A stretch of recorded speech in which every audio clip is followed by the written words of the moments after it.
He simply held up his boarding pass and waited. A black man in a tailored suit standing in first class was told to move, because someone more important needed that seat. No explanation, no apology, just assumption wrapped in a uniform. But what no one realized, he wasn't just another passenger. He was the future owner of the entire airline. And 5 minutes later, they lost a $500 million deal. If you believe silence doesn't mean weakness, hit like, subscribe, and drop a comment. Where are you watching from, and what would you have done if it were you? Let's begin. The terminal at JFK buzzed with early morning tension, rolling luggage fast, espresso, quiet urgency. At Gate 32, a sleek Atlantic Air sign glowed above the boarding lane for Flight 187 to Seattle. Premium boarding was already underway. Passengers filed in, Gucci bags, tailored jackets, and gold status arrogance. Elijah Grant stood a few paces back, unhurried. He was a tall black man in his late 40s, sharply dressed in a tailored charcoal suit that moved like it was sewn directly onto him. Crisp white shirt, no tie. Leather shoes polished but worn enough to show they were used for more than appearances. His carry-on bag was black leather, minimalist, purposeful. Everything about him suggested control, not loud, not performative, just undeniable. He waited until the cluster cleared, then stepped forward and presented his boarding pass, 1A. First class Kara Simmons, the blonde flight attendant at the door, barely glanced at it. Her eyes moved from the ticket to his face, then back again. A flicker, not confusion, assumption. Her brows ticked upward for a split second, and then she smiled. Too tight, too polished. "Sir, economy is just behind you," she said with a rehearsed softness. Elijah didn't flinch. "I'm in 1A, he replied calmly, offering the digital pass again. Kara's eyes narrowed for a second. She didn't take the phone, didn't scan it. She simply tilted her head slightly, the kind of gesture that masked disbelief behind courtesy. "Oh," she said. "We had a late reassignment. That seat's been taken already." "No one informed me," Elijah replied. His voice remained even. "Cool. It's a confirmed assignment." Kara gave a small chuckle, clearly intended to soften the dismissal. "I'm sure it's just a mix-up. Happens all the time with upgrades, if you'll follow me." But Elijah wasn't moving. "There's no mix-up." Her eyes flicked down to the manifest at her tablet. She didn't tap it, she didn't verify, she just offered another smile. "I'm sure you'll be very comfortable in business class." Elijah looked past her into the first-class cabin, and there he was. Barry Kessler, white, mid-50s, silver watch, flashing legs crossed like he'd invented the chair. He was already sipping champagne, flipping through an email on a tablet. Comfortable, settled, untouchable. Kara followed Elijah's gaze, then leaned in a little. "That's Mr. Kessler. He's a legacy investor. Flies this route weekly." Elijah said nothing, not yet. Instead, he looked down at his watch, a slim, unbranded piece with a clean black dial. He clicked something on the side, watched the screen light up with a soft chime, and gave a single, nearly imperceptible nod. Kara mistook the pause for compliance. "I'll escort you to your reassigned seat." But Elijah's voice cut in quiet but firm. "Before we do that, I'd like someone to check the manifest, and perhaps speak to the flight supervisor." Kara's smile tightened. "Sir, there's no need to escalate." Elijah lifted his head slowly, meeting her gaze. "Then don't escalate. Just verify." Passengers behind him began to queue. Some looked annoyed, others curious. One woman in 2D whispered to her husband, "He's probably trying to get a free upgrade." Her husband grunted. "Doesn't look like first-class material anyway," Elijah heard. He always did. But he didn't respond. Instead, he stepped aside without leaving, calm, deliberate. This wasn't new to him. He had walked into boardrooms where his seat was questioned before his name was even spoken. But today wasn't about the seat. It was about the system. And what no one knew, not Kara, not Barry, not the couple whispering behind him, was that Elijah Grant wasn't here to argue. He was here to observe.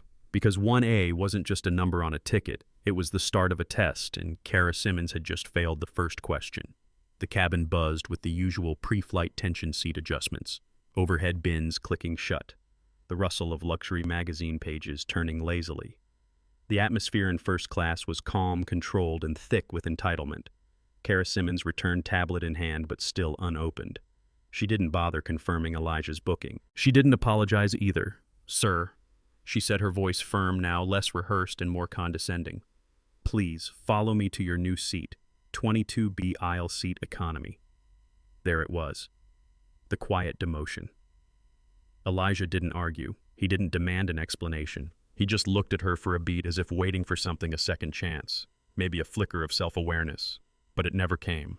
She stood tall, confident in her decision, too certain to consider the cost. With a slow nod, Elijah turned, lifted his carry-on, and began walking.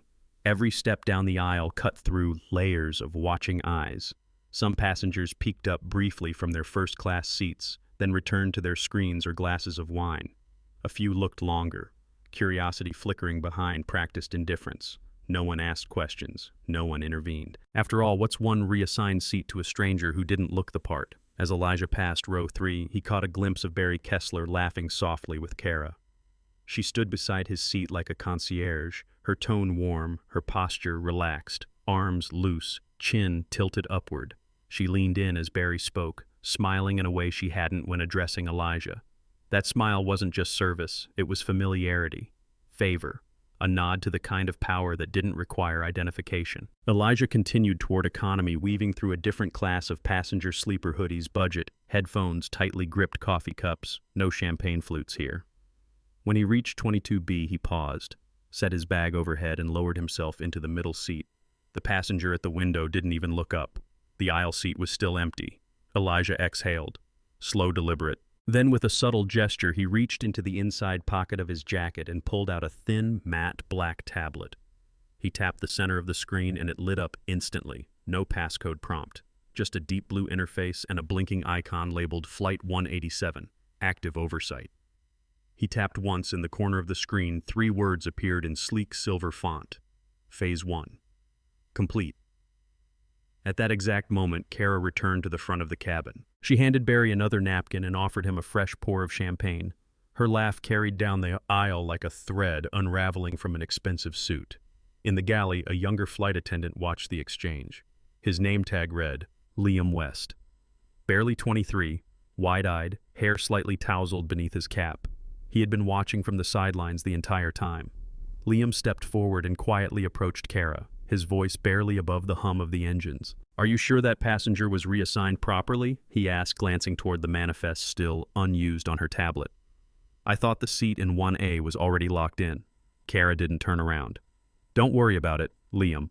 Mr. Kessler is a weekly flyer, VIP status. Sometimes we have to make accommodations, but the other passenger had 1A confirmed." Liam stopped when Kara turned. She didn't raise her voice. She didn't need to focus on your service section. "Liam," she said evenly, "this isn't your call." Liam's jaw tensed.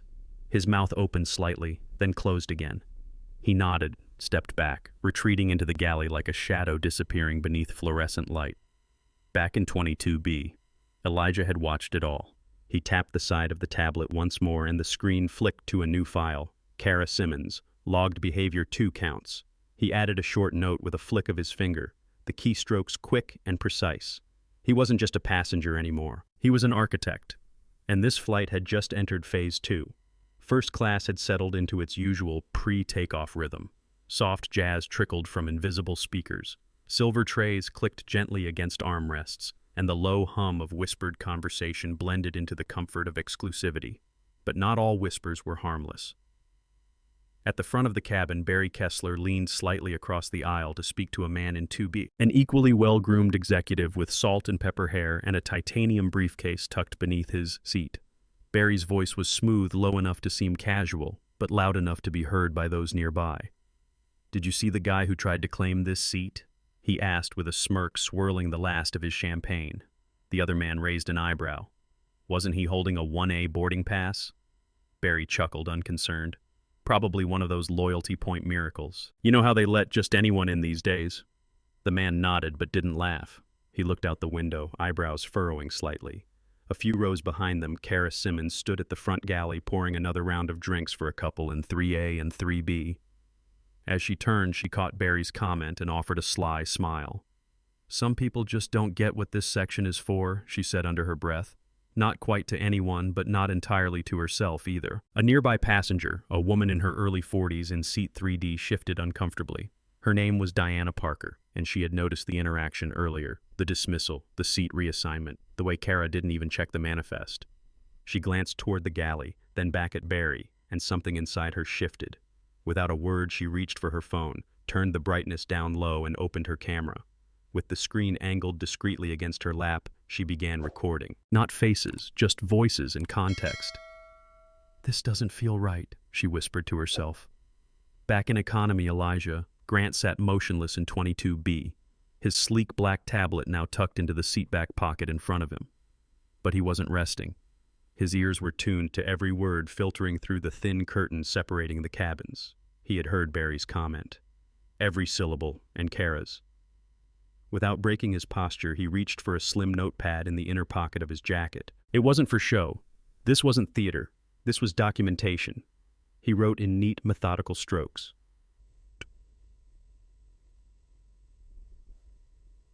AM. Direct quote from Barry Kessler, seated 1A. "You know how they let just anyone in these days?" Flight attendant Kara Simmons responded. "Some people just don't get what this section is for. No verification, no manifest check. Bias confirmed." He underlined the last two words twice. Across the aisle, a teenage boy traveling with his mother leaned sideways, catching a glimpse of Elijah's page. The boy nudged his mom. "Isn't that the guy they moved from first class?" he asked quietly. His mother, a black woman in her late 30s, nodded slowly but said nothing. She knew better than to speak too loud in a cabin that already had a script. She'd seen this scene play out before in hotels and boardrooms now at 37,000 feet. Only this time, someone was taking notes. At the front, Kara returned to Barry's row with a fresh cloth napkin and a new drink. She handed it to him with the same effortless smile. Barry raised the glass with a wink. "To standards," Kara laughed quietly, brushing a non-existent crease from her sleeve. But just 2 rows back, Diana's phone was still recording, and in 22B, Elijah's pen hadn't stopped moving. What they didn't know was that this cabin was no longer just a place of quiet indulgence. It was a case file, gathering voices, collecting glances, archiving bias, one comment at a time. And the turbulence hadn't even started. The curtain separating first class from the rest of the cabin swayed slightly as the plane ascended, creating a visual reminder of the invisible line no one talked about but everyone felt. Behind that curtain, just outside the galley, Kara Simmons leaned closer to her supervisor, Bryce Hampton. He was tall, stiff-jawed, and wore his seniority like a starched badge. The two spoke in hushed tones as Bryce scrolled through a small flight operations tablet pressed tightly against his chest. "You sure it wasn't flagged as an error?" Bryce asked, barely audible over the hum of the cabin. Kara scoffed. "No error. I knew the moment I saw him. It just didn't match. And look," she tapped his screen. They backed it. "See?" Bryce narrowed his eyes, reading the brief internal message that had just popped in from Atlantic Airways HQ. "Maintain consistency. First-class image must remain polished. Discretion encouraged. Avoid unnecessary optics." The wording was vague, sanitized, but the meaning was razor-sharp. Bryce exhaled slowly. Protocol 19, still in effect. Kara smirked. "Looks like it. They wouldn't have sent that otherwise." Neither of them noticed the young man half listening behind the half-closed galley door. Liam Hart, the junior attendant with barely a year of flight time under his belt, stood frozen just out of sight. He had heard enough, not just now, but before takeoff. He had seen Kara's quick glance at Elijah, how she hadn't even scanned his boarding pass before directing him to economy. He had seen Bryce nod when she did it too. He hadn't said a word. Now hearing them talk about optics and image, something twisted inside his chest. Back in seat 22B. Elijah tapped his tablet again. Not a word was spoken, but a secure communication app flickered to life. He typed. They confirmed it. Protocol 19 still in use. The message sent with a silent whoosh. Seconds later, a reply appeared from a contact saved only as BC received Phase 2 initiated, confirming network trace on internal memos. Elijah exhaled quietly. His posture remained calm, but his mind flashed to a different flight 8 months ago. Same airline, different route. His assistant Janelle had booked her own seat in business class on his behalf for an overseas meeting. She had worn a navy blazer, natural curls pinned back, and carried nothing but her laptop and a water bottle. They had mistakenly moved her to economy after a system error. The apology email that followed had been full of polite jargon offering a $75 voucher and a copy-paste explanation about technical updates. But Elijah had known better. He had just hoped it had been an isolated incident. Now watching it repeat this time on himself confirmed something far worse. It wasn't a fluke. It was a pattern. A procedure cloaked in discretion. a protocol still alive under corporate smiles. Near the galley, Liam watched as Kara poured a glass of wine for another passenger. She leaned in and laughed at something Barry Kessler said casually, resting her hand on the seat in a way that suggested familiarity if not favoritism. She didn't even look at the manifest, Liam muttered under his breath. Bryce stepped back into view, shooting him a look. Problem? Liam shook his head. No, sir. But his hands fidgeted behind his back and his jaw locked tight. Kara glanced at him on her way back up the aisle. Don't worry, kid, she said with a grin. Corporate always backs us up. The words were meant to reassure, but they hit Liam like a challenge or a dare, because deep down he wasn't sure if that was something to be proud of or afraid of. Back in economy. Elijah watched the curtain sway again, then stilled. His fingers moved with quiet precision as he began drafting his next message. The sky was calm, but turbulence, real turbulence, was on the horizon. The hum of the engines filled the cabin as the plane leveled off above the clouds, in row 22B. Elijah Grant sat still, back straight, tablet balanced lightly on his lap. The screen displayed an open notepad, empty lines quickly filling with clipped clinical phrases. From behind the curtain, Bryce Hampton emerged, his expression taut with tension, but his walk too confident to be casual. He adjusted his navy vest, then stepped into the economy cabin like a man who knew how to command a room, even one he didn't belong in. Passengers turned subtly in their seats as Bryce approached Elijah. Some sensed the tension. Others had been listening since the reassignment. Elijah, as always, didn't look up until the man was standing directly over him. Mr. Grant, is it? Bryce asked, voice low but firm, one hand gripping the overhead bin. Elijah nodded. That's correct. I've been informed.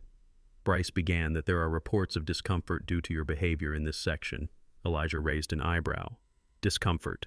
Bryce gestured toward the tablet. You've been taking notes, recording whispering, making some passengers uneasy. We're asking for your cooperation. Elijah stared at him a moment longer, calm as a frozen lake. You're saying I'm being disruptive, for writing in my own seat. Bryce's smile didn't reach his eyes, saying we need to maintain an environment of comfort for everyone on board. That includes perception. Perception, Elijah repeated. Interesting word. Bryce leaned in, slightly lowering his voice just enough to sound authoritative. We'll need you to discontinue documenting activity in the cabin. If this continues, we'll be forced to escalate and may request security to meet the flight upon landing. A pause. Then Elijah closed his tablet, not hurriedly, not in defeat, but with precision.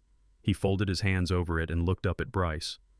Let me get this clear, Elijah said. I was removed from my assigned seat without explanation, relegated to economy for no stated reason. And now I'm being threatened with removal for writing down what I see.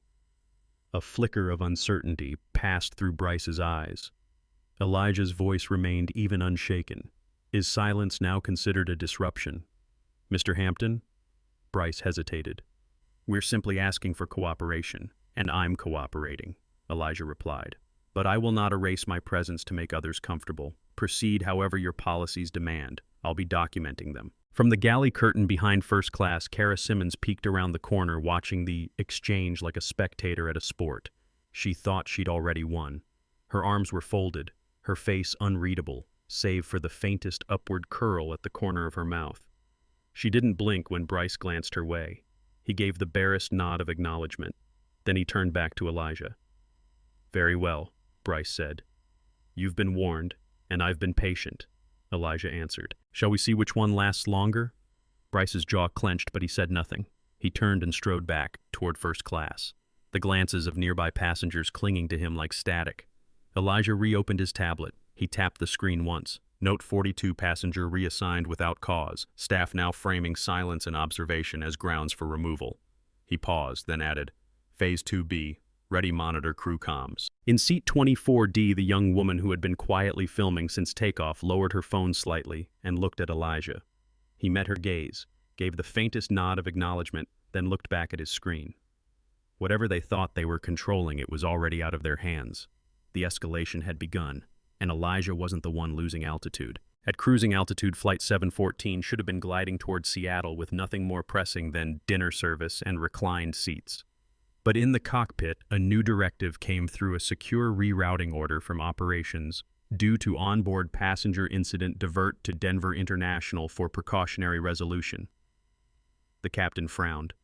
No turbulence, no mechanical issue, just a vague passenger discomfort claim. In first class, Bryce Hampton adjusted his vest for the third time in as many minutes. His fingers tapped his tablet too quickly, too nervously. The crew chat was blowing up. Kara had sent a private note. "He's too calm. I think something's off." Bryce didn't respond. Meanwhile, in seat 22B, Elijah Grant sat with the posture of someone in total control. His tablet screen showed no more notes, just a silent countdown, the kind only someone on the inside would understand. From across the aisle, a college-aged woman angled her phone slightly, filming discreetly. Her live stream had quietly gone from 14 viewers to over 2,000 in under 10 minutes. The caption read, "This black man got downgraded, and now they're rerouting the entire plane. What's really going on?" Back in the galley. Kara tried to look unaffected as she handed out drinks, but every pour was slightly off. Her hand trembled just enough to catch the attention of Liam, the junior attendant, who noticed Bryce whispering again near the service phone, Denver. Liam mouthed. Bryce gave him a sharp look. "Don't ask questions, just follow." Minutes later, the captain's voice crackled overhead. "Ladies and gentlemen, we'll be making an unscheduled landing at Denver International due to a minor onboard concern. Please remain seated and buckled. We appreciate your cooperation." The cabin buzzed instantly. A few gasps, whispered questions. More phones came out. Row 22 turned into the quiet center of attention. Elijah didn't react. He simply tapped his screen, then shut the tablet and slid it into his leather folio. Kara approached first, face a practiced mask. "Mr. Grant, we'll need you to gather your belongings. Ground staff will speak with you once we land." He looked up at her without blinking. "You're rerouting an entire commercial flight. For me." She hesitated. "It's protocol." Bryce followed voice, steady but brittle. "We're doing what's best for everyone's safety." "Of course," Elijah said smoothly, rising. He retrieved his carry-on with a single motion, his movements graceful, not a trace of resistance. Passengers murmured louder now. A man in 5C shook his head. "This doesn't feel right." His partner, a woman with a flight mileage badge on her tote, pulled out her phone and started filming it too. Bryce stepped aside as two uniformed ground agents boarded the aircraft through the forward door. Their instructions had been simple. Escort 1. Elijah Grant off the plane discreetly. They were not told who he was. They assumed he was a threat. Elijah turned to face the front of the cabin. Eyes followed him, some suspicious, others uneasy, a few filled with guilt. He didn't address the crew. He didn't argue. He simply looked at Bryce and said with absolute calm, "In 5 minutes, your flight won't be your biggest problem." And then he stepped off the plane. Phones kept recording even after he disappeared down the jet bridge. Live streams clipped the last few seconds of his composed departure. By the time the aircraft's wheels touched down in Denver, a headline had already exploded across social media. "Black CEO, removed from seat he paid for. Airline faces backlash in real time." Bryce didn't know yet, neither did Kara, but the turbulence had only just begun because Elijah wasn't just documenting, he was detonating. Inside the executive floor of Skyline Air's Manhattan headquarters, an emergency meeting was already underway, though no one called it that out loud. The news had arrived in waves, each more damning than the last. First, a video of a calm, well-dressed black man being escorted off Flight 714 had gone viral. Then came the trending tags, #Elijah Grant, our seat he paid for, our Skyline scandal, and now the most catastrophic blow of all. "He's what?" barked CEO Martin Kavanaugh, his tie already loosened, sweat forming along his receding hairline, the VP of Legal. A pale woman clutching her phone like a lifeline repeated the words slowly. "Elijah Grant, founder and principal partner at Volta Equity. He's not just a passenger. He's the lead on our pending acquisition." Dead silence fell over the boardroom. "What pending acquisition?" asked one of the board members, his voice barely above a whisper. Martin's jaw clenched. "The one for $500 million. The room erupted. Several executives began typing furiously. Others stared stunned. A senior strategist dropped his phone and didn't even bother to pick it up. The head of investor relations turned ashen as her screen lit up with financial alerts. Skyline's stock was already dipping. "Why didn't we know he was flying?" someone asked. "Because he didn't fly under his name," muttered the CFO. "He used an alias E. Grant, booked through a shadow firm. We didn't flag it." A massive LED screen on the far wall updated in real time. Stock 7-8%, and dropping back at Denver International. Elijah Grant sat in a private lounge, untouched glass of water beside him. His tablet lay open, displaying encrypted correspondence from Volta's legal division. A message blinked at the top of the screen. Clause 14 activated press embargo in effect. Timeline 90 minutes. Standby for shareholder approval suspension. He leaned back in his chair as his assistant Maya Torres entered with the quiet precision of someone who'd been trained for crisis, not chaos. She handed him a phone. Statements drafted. You want final review? Elijah didn't even glance at it. Read it to me. Maya nodded and began. Volta Equity confirms that Mr. Elijah Grant, managing partner, was forcibly removed from a paid seat on Flight 714 under unjust and discriminatory conditions. This event is under legal review, and all active investment proceedings with Skyline Air are paused pending ethics investigation. We remind the public and our corporate partners of one guiding truth. Respect isn't optional, it's foundational. He smiled faintly. Approved. Back in the Manhattan boardroom, news outlets had begun calling. CNBC's banner read, Black CEO removed from seat 500 Bauern deal, now in jeopardy. Bloomberg's was worse. Skyline. Air faces collapse of strategic equity buyout after discrimination incident. Legal counsel tried to calm the table.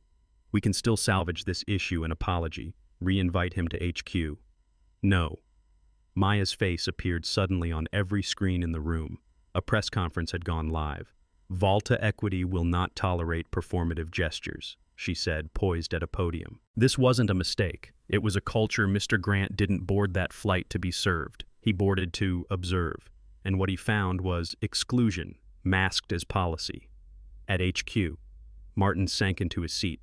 One executive whispered, if we lose Volta, we lose the Seattle expansion, we lose international rights, we lose... But he didn't need to finish. On the screen, Maya delivered the final blow. This wasn't a business decision, it's a values test, and Skyline Air failed. By the time the press conference ended, Skyline stock had dropped 15%. The acquisition was frozen, and Elijah Grant, he didn't say a single word. He didn't need to. His presence had said enough. When Flight 714 finally touched down at Denver International, the tarmac was no longer just asphalt. It was a stage. A black SUV waited beside a private jet bridge. A separate operations vehicle rolled up moments later with 3 suited executives from Skyline Air's Internal Investigations Unit. They carried no luggage, only clipboards, legal folders, and the weight of urgent authority. Inside the cabin, the passengers remained still alert. The energy had changed. The soft jazz playing from the overhead speakers no longer smoothed over tension. It exposed it. First-class passengers whispered in hushed fragments. Is that the guy? Was this about race? Wait, who's Elijah Grant? Barry Kessler sat in seat 1A, legs crossed, champagne in hand, trying to maintain an air of superiority, but his eyes flickered to the door with increasing nervousness. Bryce, the flight manager, adjusted his uniform repeatedly. Kara stood by the galley, pale and speechless. Then the forward door opened. 3 Skyline executives stepped in, led by VP of Operations Karen Douglas. Her heels echoed across the cabin as if each step was counting down to reckoning. She stopped directly in front of Bryce Landon by order of executive authority. You are placed on immediate administrative suspension, she said. Please disembark the aircraft and surrender your access badge. Passengers gasped. Bryce blinked. What, you can't? She cut him off with practiced steel. Failure to comply will result in law enforcement escort. Do you understand? He nodded stiffly, face drained of color, and shuffled past the aisle, his badge hanging limp in his hand. Karen turned next to Kara. Kara Simmons, same applies. You are under review for procedural misconduct and discriminatory behavior. Kara froze. Her lips parted, but no sound came out. She followed Bryce down the aisle, her career unraveling with every step. Then came Barry. He stood abruptly as if asserting dominance, pointing at the remaining passengers like they were his jury. This is outrageous. You don't understand. I didn't know who he was. Karen's gaze remained unshaken. That's not an excuse, she said. At that moment, Elijah Grant stepped back onto the aircraft. He was no longer the man reassigned to economy. He was the man everyone now knew held the fate of this airline in his hands. No entourage, no theatrics, just quiet command. Barry's voice rose, laced with desperation. Mr. Grant, listen, I didn't mean anything by it, I just assumed. Elijah didn't look angry. He didn't shout. He simply tilted his head and said, and that's the problem, Mr. Kessler. You only respect what you recognize. The words struck harder than any confrontation. They were the mirror Barry had never wanted to face. He sank back into his seat. Silenced. Karen Douglas stepped aside, nodding at Elijah. "Seat 1A is ready for you, sir." Elijah walked past the stunned passengers and took his rightful seat, not because of his title, but because of the principle he refused to abandon. Meanwhile, in row 17, the college student who had live-streamed everything clutched her phone in disbelief. Moments later, a message popped up in her inbox. It was from the Media Ethics Alliance. "We saw your footage. Would you be willing to speak at our summit on digital accountability?" She stared at the screen, breath-catching. From a bystander to a voice that mattered, all because she hit record when the world looked away. The aircraft prepared for its next leg, but it was no longer just a flight. It was a statement. An airline had bent to prejudice and been reshaped by truth. And at 37,000 feet, the power had shifted. Not because Elijah Grant demanded it, but because he never had to. By the time Flight 714 reached its final gate in Seattle, Skyline Air's corporate world had already begun its transformation. While social media debated the viral footage and journalists hunted for sound bites, Elijah Grant moved quietly through the process of rewriting the rules without ever giving a single public interview. His first executive order hit internal inboxes less than 12 hours after touchdown. Subject line: "From assumptions to accountability. Skyline's new flight path." The memo was brief but seismic, effective immediately. All customer-facing personnel will undergo an 8-week intensive bias and ethics training program, co-designed by an independent equity council. An anonymous 24/7 reporting system, FlightFare, will be accessible to passengers and employees alike, directly monitored by a neutral ethics team, not internal HR. Promotions and performance reviews will now be tied to measurable service standards, cultural competency, and ethical judgment, not tenure, favoritism, or background. The internal shockwave was immediate. Middle managers scrambled, legacy protocols collapsed. But to Elijah, it wasn't punishment, it was realignment, a rebalancing of values that had long been tilted toward exclusivity. At HQ in Atlanta, Elijah addressed the senior board, not from a podium, but from the break room. "Every passenger we serve deserves more than politeness," he said, holding a coffee mug in one hand, suit jacket in sight. "They deserve dignity, and every employee who speaks up should be promoted, not punished." He didn't name names. He didn't have to. The culture began shifting. Kara Simmons' personnel file was reopened within days. A quiet investigation revealed a half-dozen prior complaints, each one dismissed with the same shrug. She knows the elite crowd. Now, those files weren't just reviewed, they were cited in formal disciplinary proceedings. Her flight credentials were revoked indefinitely. Bryce Landon, who once used his position to enforce the status quo, was placed under ethics review. His internal messages, especially those instructing staff to maintain the brand image at the cost of justice, were now evidence of systemic bias. Legal was still parsing how deep that rot had gone. But Liam Harris, the young attendant who had almost spoken up but stayed silent, received a different kind of notice. "You're being promoted," the email read. "Starting next week, you'll co-lead Skyline's Cultural Reform Task Force." Liam had to read it twice before it sank in. He wasn't rewarded for speaking. He was trusted to help others find the courage he hadn't. That was the message Elijah wanted to send. Not perfection, but progress. And the industry noticed. Within weeks, Skyglide, Pacific Jet, and Everblue Airways launched their own versions of the FlightFare. Initiative CEOs who once scoffed at social pressure now called Elijah's office asking for guidance. Some sent consultants, others sent apologies. Elijah answered none of the interview requests. Not Bloomberg, not CNBC, not even the op-ed columns that called him. The man who grounded arrogance at 37,000 feet. He declined speaking engagements, press releases, and awards. Instead, he sent one email to the internal team. "Let's build a system that makes headlines unnecessary." The college student who filmed the incident received a surprise call from Elijah's assistant one morning. "You never asked for credit," she said, "which is exactly why Mr. Grant wants you to help review the digital ethics curriculum we're rolling out to all our cabin crew." The student paused, stunned. "Are you serious?" "Completely." And so just weeks after Elijah Grant had been quietly demoted to economy for not fitting the part, he had rewritten what it meant to serve not with press conferences but with policy. The skies weren't fixed overnight, but for the first time in decades, they were being rewritten with honesty from the inside out. 3 weeks later, Flight 714 to Seattle prepared for takeoff once more. But this time the air felt different. The same gate at JFK, the same luxury jet, the same seat. 1A waited. But everything else had shifted. Not just policies, not just headlines, but something deeper, invisible to the eye, and impossible to unsee. once recognized. When Elijah Grant stepped onto the jet bridge, he no longer wore anonymity. No incognito, alias no suppressed boarding name, no quiet test. This time, he walked as himself. "Welcome aboard," Mr. Grant said the attendant at the entrance. Her voice didn't wobble, her eyes didn't dart. She meant it. The new lead crew member, a black woman in her late 30s named Janelle Rivers, approached with steady poise and a practiced smile, one that didn't perform superiority, but honored service. "We've been briefed. Sir, cabin 1A is prepared just the way you like it." Elijah nodded graciously, setting down his minimalist carry-on. His tailored charcoal blazer brushed his seat as he adjusted it, not out of habit but ownership. As he settled in, a small voice broke the hum of boarding. "Mom, look, that's the man from the video, the one who fixed the skies." Elijah turned slightly. A boy, no older than 10, beamed up at him from the business class aisle. His mother, slightly flushed, gave Elijah an apologetic smile. "I'm sorry he saw your story on the news, and, well, we've been talking a lot about standing up lately." Elijah smiled back. "No need to apologize. Sounds like he's got a good teacher."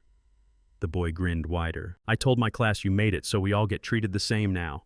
Elijah reached into his breast pocket and pulled out a slim card flight fares emblem embossed in silver. "Then I guess I should give this to someone who gets it," he said, handing the card to the boy, "because the job's only just started." As the crew finished boarding, Elijah reached for his phone. One message drafted days ago had waited for this exact moment. He hit send. To Maya Grant. Subject: Dad's seat.